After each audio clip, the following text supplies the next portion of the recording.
Bismillahirrahmanirrahim. Assalamualaikum warahmatullahi wabarakatuh.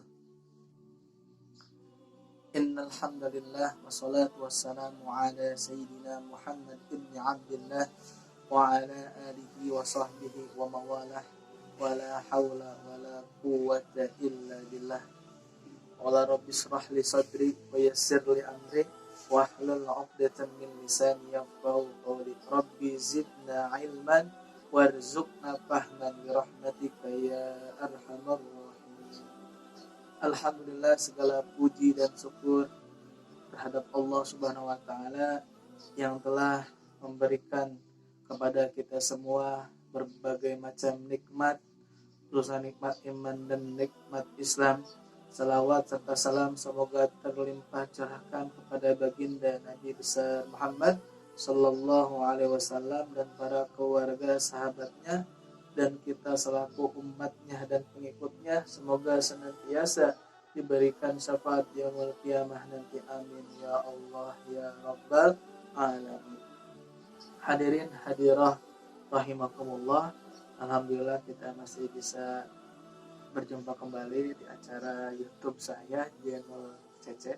Mudah-mudahan dengan wasilahnya YouTube ini kita diberikan hidayah senantiasa melakukan amal baik dan amal soleh, dan senantiasa menjadi orang yang manfaat buat diri pribadi, keluarga, tetangga, orang banyak, bangsa dan negara, khususnya bermanfaat kepada agama Islam, amin ya Allah ya rabbal alamin. Seperti biasa pada siang hari ini, mari kita mentadabburi Al-Quran. Mudah-mudahan dengan mentadabburi Al-Quran serta membaca dan menghafalnya, kita mendapatkan rahmat dan barokah dari Allah Subhanahu wa ta'ala.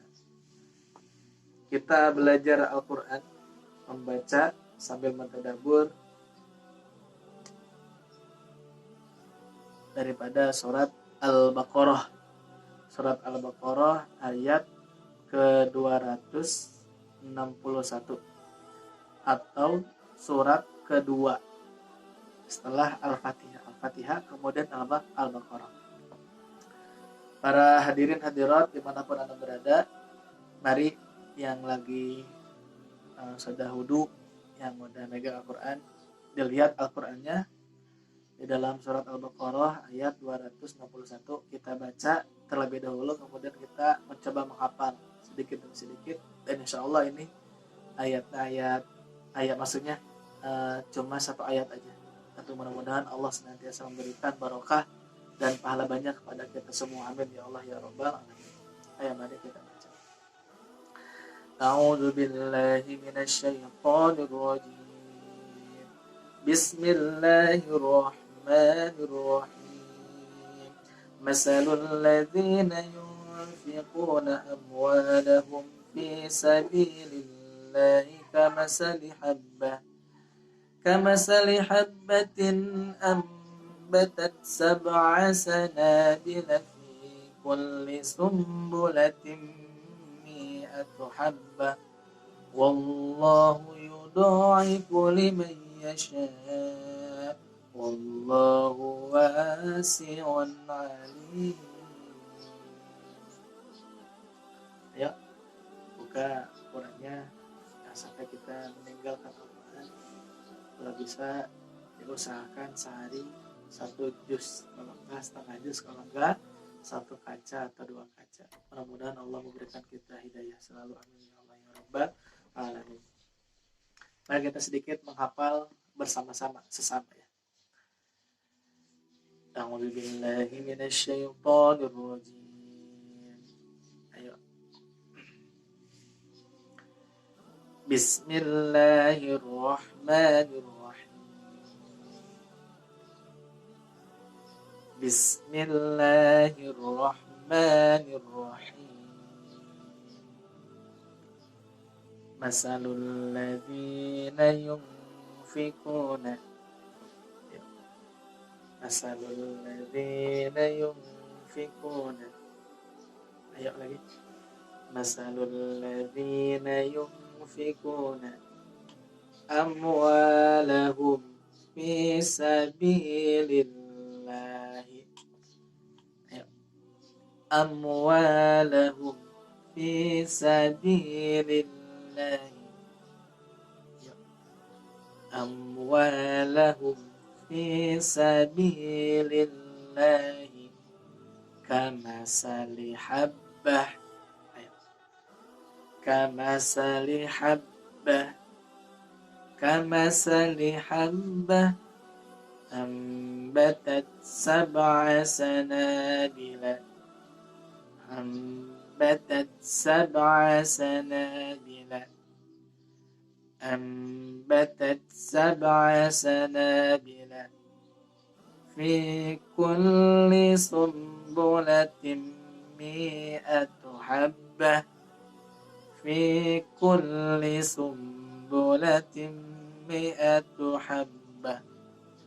والله يضاعف لمن يشاء.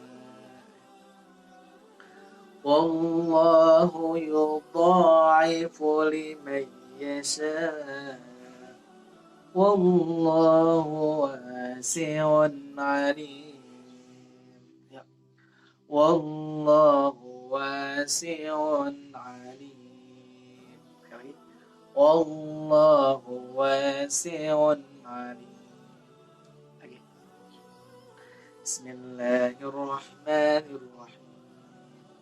مثل الذين ينفقون أموالهم في سبيل الله كمثل حبة أنبتت 7 سنابل في كل سنبلة 100 حبة. والله يضاعف لمن يشاء. والله واسع عليم. Sekali lagi bareng-bareng kita baca bersama-sama. Semoga bacaan kita diberikan oleh Allah Subhanahu wa taala pahala yang begitu mulia dan begitu banyak. A'udzu billahi minasy syaithanir rajim. Bismillahirrahmanirrahim. Masalul ladzina yunfiquna amwalahum fi sabilillahi kamasali habbatin ambatat 7 sanabila fi kulli sumbulatin 100 habbah. Wallahu yudha'ifu liman yasha'. Wallahu wasi'un alim. Shadaqallahul azim. Alhamdulillah kita sudah ngaji bersama, ngaji bareng, tetap hafal bareng. Mari kita sekarang membaca Al-Qur'annya, membaca terjemahannya, dan sedikit kita mencoba untuk mentadabburinya. Di dalam surat Al-Baqarah, surat kedua ini, ayat 261 yang artinya perumpamaan orang yang menginfakkan hartanya di jalan Allah seperti sebutir biji yang menumbuhkan 7 tangkai. Pada setiap tangkai ada 100 biji. Allah melipat gandakan bagi siapa yang Dia kehendaki, dan Allah Maha Luas, Maha Mengetahui. Ini ajakan Allah kepada manusia yang beriman untuk senantiasa infakkan atau mensedekahkan hartanya yang memiliki harta, dan sebaik-baiknya meninfakkan hartanya adalah untuk keluarga terlebih dahulu sebelum orang lain, dan keluargalah yang harus didahulukan, setelah itu baru orang lain.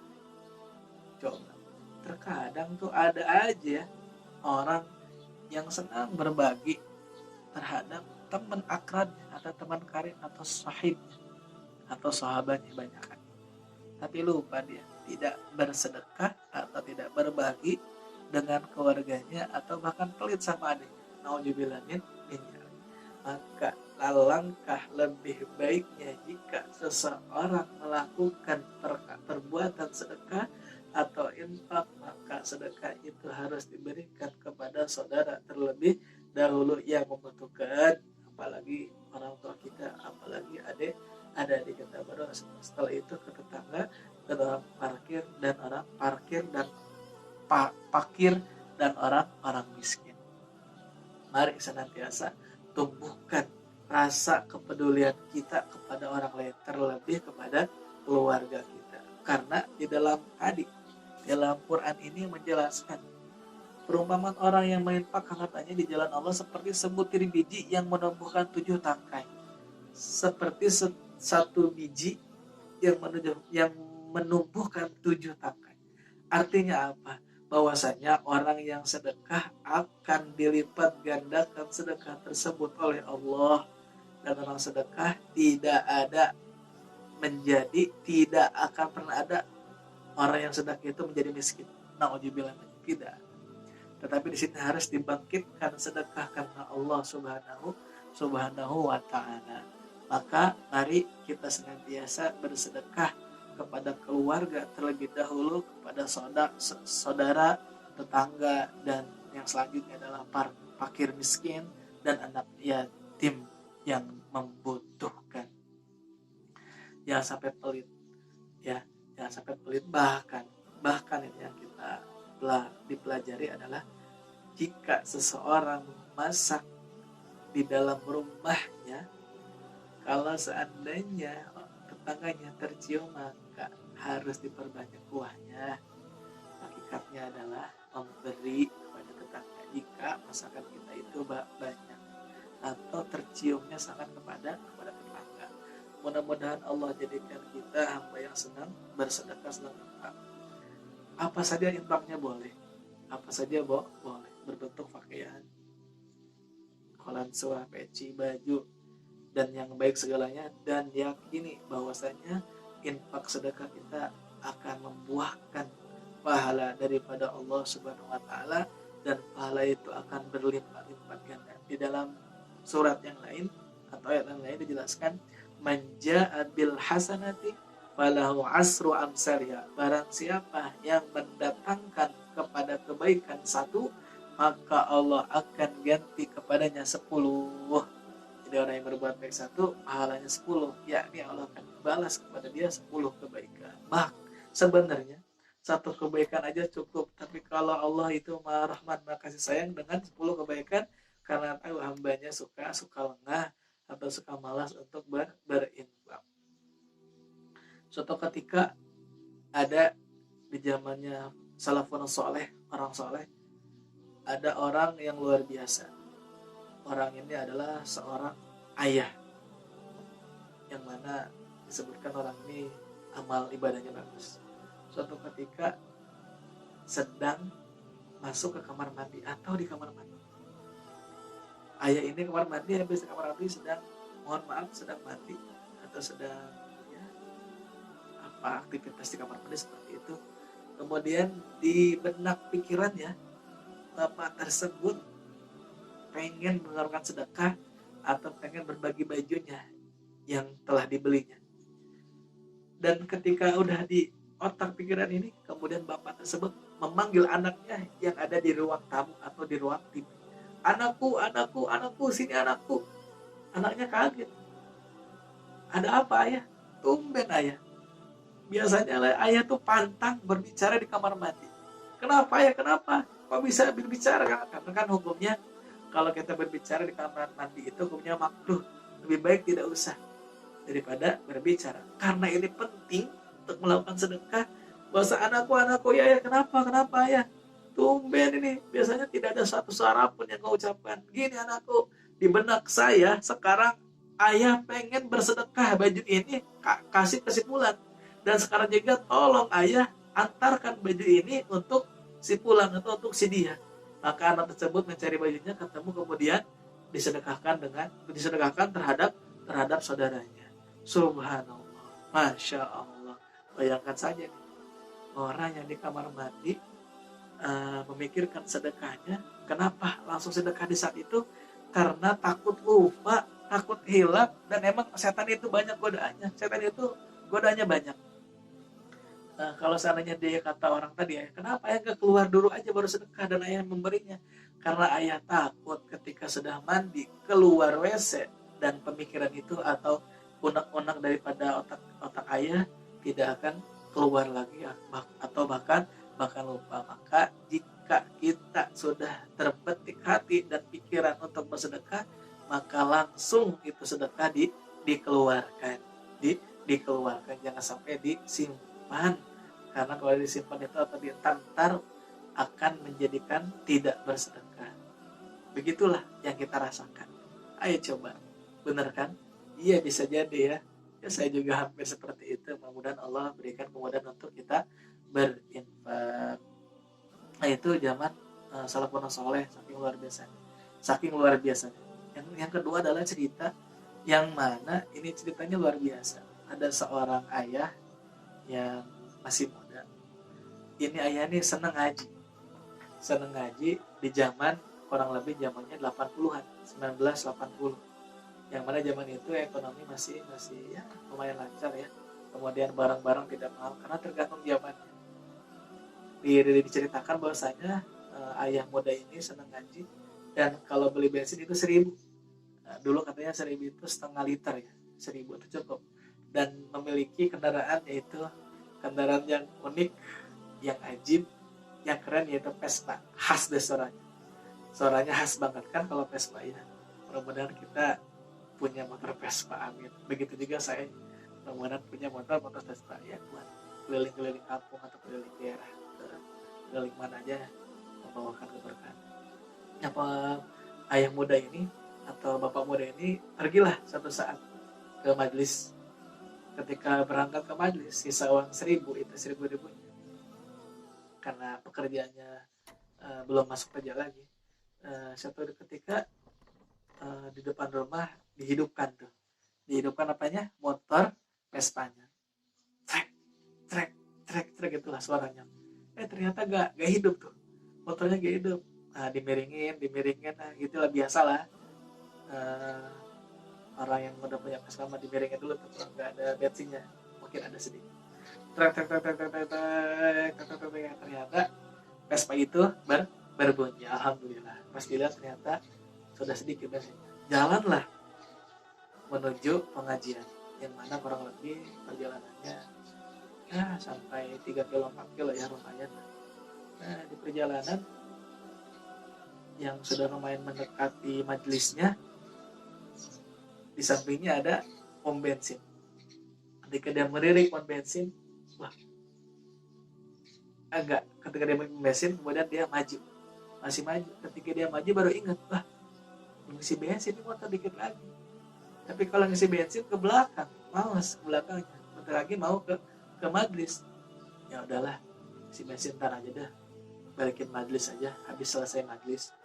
Ketika orang tersebut nyampe di depan majelisnya, kemudian duduk, ternyata ustaz tersebut menjelaskan tentang sedekah dengan berbunyi, kata ustaznya, mana kosomalun min sadaqatin bal yazdad tidak akan berkurang, tidak akan pernah berkurang orang yang sedekah di jalan Allah untuk kebaikan, kecuali rizki itu akan bertambah dan bertambah. Dia langsung kayak, saya belum sedekah, udah bisa uang 1.000 dan ini buat bensin. Kata setan apa? Udah kan ada membisikkan kebaikan, membisikkan kejelekan. Yang pertama membisikkan kejelekan itu setan. Gak usah sedekah.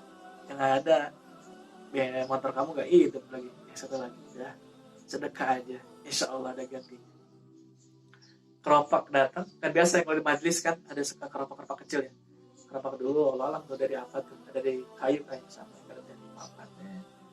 Udah mau keluarin uangnya 1.000, pikir lagi, ya masih 1.000. Kata setan gak usah, satu lagi, nggak apa-apa lah.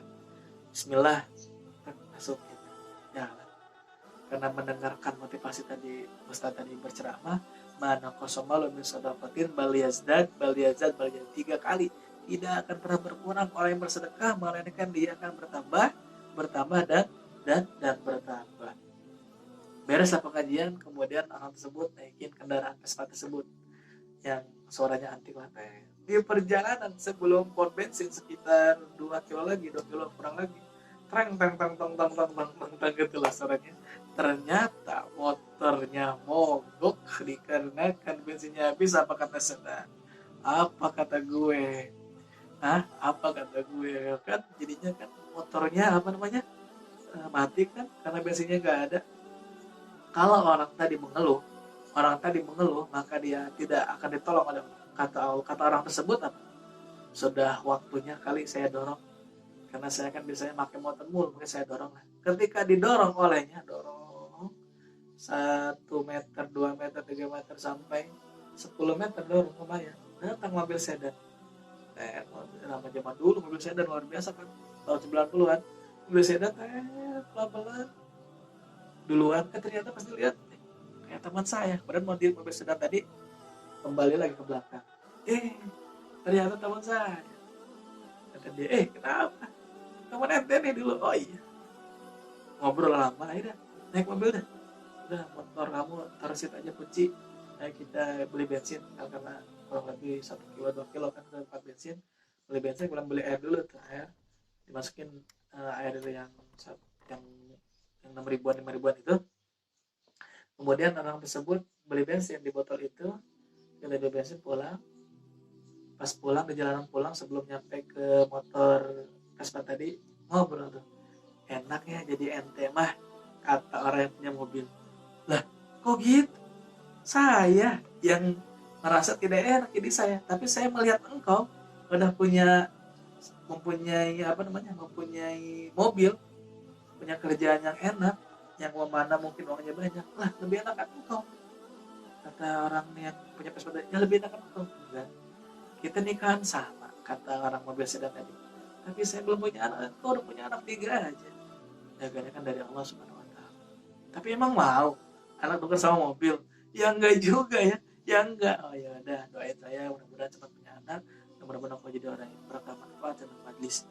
Dan setelah dia beres ke tempat Vespa tadi, ya udah, ini nih sedikit kasih ke istri sama anak-anak.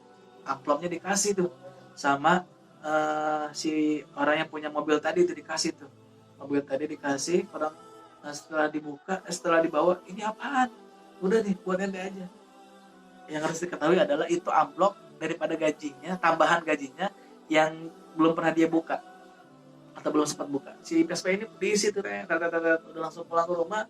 Ternyata pas di rumah dibuka, uangnya 1 juta rupiah.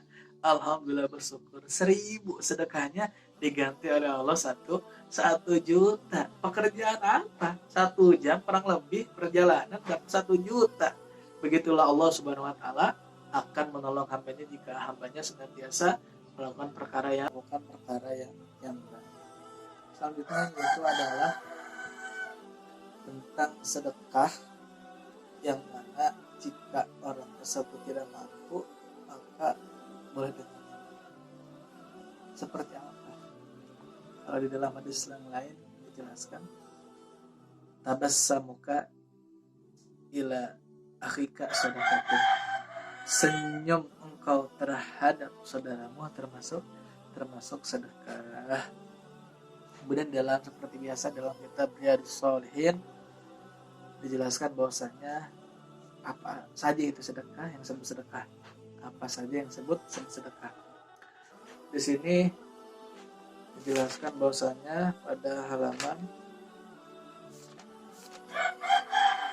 75, saya bacakan dulu hadisnya, kemudian kita terjemahkan.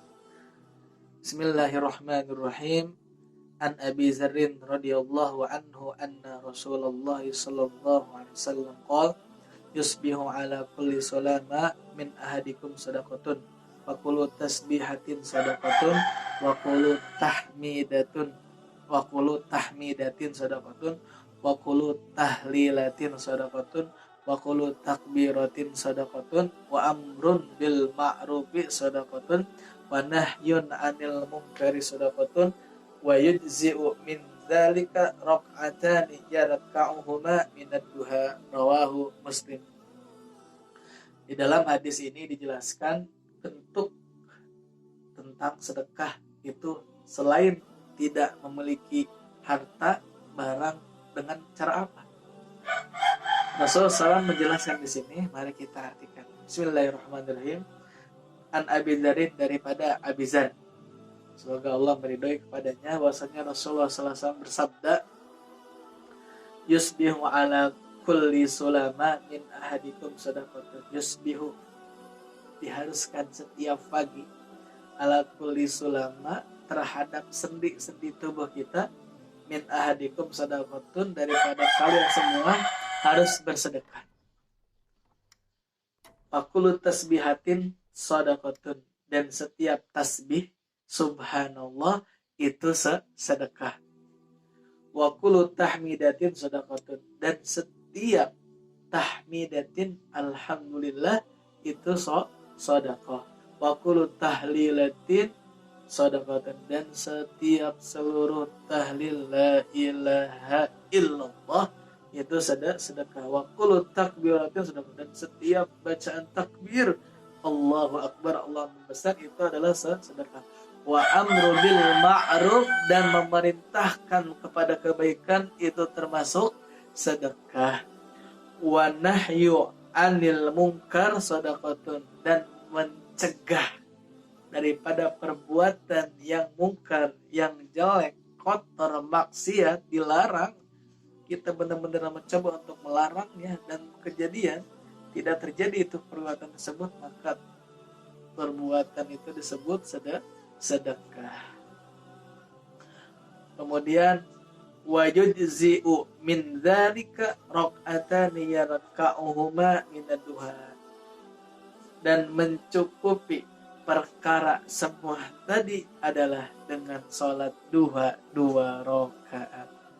Jadi jika kita tidak mampu bersedekah dengan harta, barang, pakaian, atau apapun, maka sedekahlah dengan sholat duha. Karena sholat duha ini adalah menggerakkan diri sendiri-sendirinya agar mendapat sedekah. Tapi itu untuk orang yang tidak memiliki harta dan barang. Jika kita memiliki barang dan harta, maka harus disedekahkan barang dan harta tersebut. Kemudian itu yang pertama, satu hadis. Sebenarnya banyak hadisnya. Kemudian kita minimal satu lagi ya kita kaji. Dalam kitab Riyadhus Shalihin ini dijelaskan. Bismillahirrahmanirrahim. Anhu qala Rasulullah sallallahu alaihi wasallam bersabda, "Ma min muslimin yagrisu gorsan illa kana ma ukila minhu lahu sadaqatan wa ma suriqa minhu lahu sadaqatan wa la yazra'uhu ahadun illa kana lahu sadaqatan." Rawahu Muslim. Wa fi riwayatin lahu la yagrisu muslimu gorsan wa yaqulu minhu insanun wala dabatun wala tayrun illa kana lahu sadaqatan ila yaumil qiyamah. Yang artinya adalah tidak ada seorang muslim yang mencocok tanam atau yang menanam tanaman, kemudian tanaman itu dimakan oleh dabbah, binatang, atau insan, atau manusia, atau burung-burung yang berterbangan dimakan buah-buahan itu, atau sayuran, atau tanaman apapun dimakan oleh siapapun makhluk yang hidup, illa kana lahu sadaqatan ila yaumil qiyamah, maka makanan yang dimakan tersebut akan menjadi sedekah kita pada hari kiamat. Maka yang punya ladang sawah, yang apapun itu ladangnya, atau buah, atau ya sejenis buah-buahan atau sayuran dimakan oleh binatang, maka ikhlaskanlah yang telah hilang tersebut dimakan oleh siapapun, karena itu termasuk sedekah. Seperti itulah sedekah di dalam kitab Bukhari, di dalam kitab Riyadhus Shalihin ini. Mari kita senantiasa meningkatkan kualitas sedekah kita agar kita senantiasa diberikan oleh Allah Subhanahu wa taala tambahan rezeki, tambahan keberkahan, tambahan rahmat dari Allah Subhanahu wa taala. Semoga kajian kita pada siang ini mendapatkan barokah dari Allah dan dapat rahmat dari Allah Subhanahu wa taala. Mohon maaf jika banyak masih kekurangan, itu datang dari saya kurangnya, dan lebihnya itu akhirnya dari Allah Subhanahu wa taala. Mari kita senantiasa senang mengaji dan mengkaji dan senang mentadaburi. Ayo datangi guru-guru kita, ayo senantiasa kita mengaji dengan niat yang tulus karena Allah Subhanahu wa taala. Ila liqa, hadanallah wa iyyakum ajmain. Wabillahi taufiq wal hidayah. Wassalamualaikum warahmatullahi wabarakatuh.